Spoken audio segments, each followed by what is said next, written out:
Dzień dobry, all you fellow YouTubers out there. I'm Nicholas Ivanovich, and you are watching I still haven't found out a name. I'm so sorry, guys.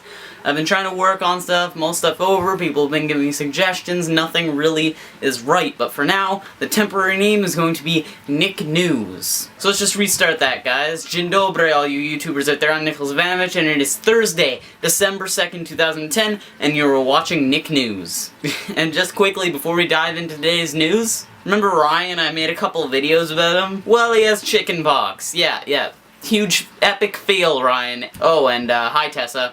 Anyway, let's get started. First story of the day, we're going to be doing a follow-up on that one guy that we caught playing checkers in Walmart. You know, playing checkers. Well, he just went to court, and it turns out he's gotten really screwed over. 2 years of community control, which is kind of like probation, but really you have like a GPS tracker on and a curfew and all this other crap. Because of this, he probably won't be able to continue being a substitute teacher like he was before the incident. It'll probably be very hard for him to get a job. And here's the kicker, he's not allowed in any store at all that has a toy section. Which I kind of find this kind of wrong in a way, because he wasn't playing checkers because he was in the toy section. He was doing it because he saw the Sports Illustrated magazine. So it's kind of a bad choice on the judge's behalf to ban him from all toy stores. Like, I know he made this huge mistake that's gonna piss off a lot of parents if their children were to come in contact with the residual evidence. But really, you should just ban him from Walmarts in general, instead of any store that has a toy section. Because face it, even Canadian Tire has a toy section. But I want to know, would this be any different if he played checkers in the hardware section? Or the electronics department? Would he not be allowed inside of Best Buy anymore? It's something you have to really think about. Like, would the judge have thought that it was the Xbox 360 that turned him on? Anyway, let's move on to the second story of the day. Next, we're going to be talking about this new type of site that's coming out called Groupon.com. I suggest you guys check it out. I've checked it out myself, and it seems to be pretty good. Basically, what you can do is this site made by one guy who just, in his local city, started offering coupons and stuff like that, like discounts to certain local stores and local recreational purpose areas, such as spas, golf courses, stuff like that. But now with the huge success this business has had, he's going all across North America.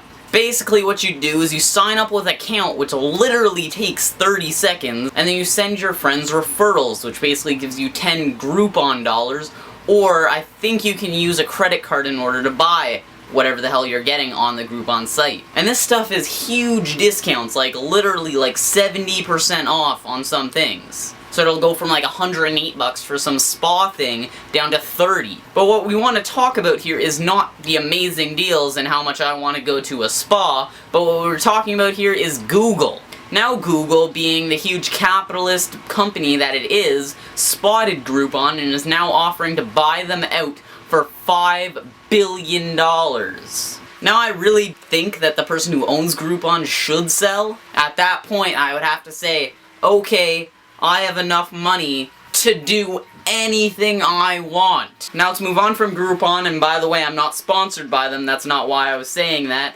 And to move on to our third story of the day, we're going to be talking about a new form of life. This form of life was discovered in Mono Lake, California.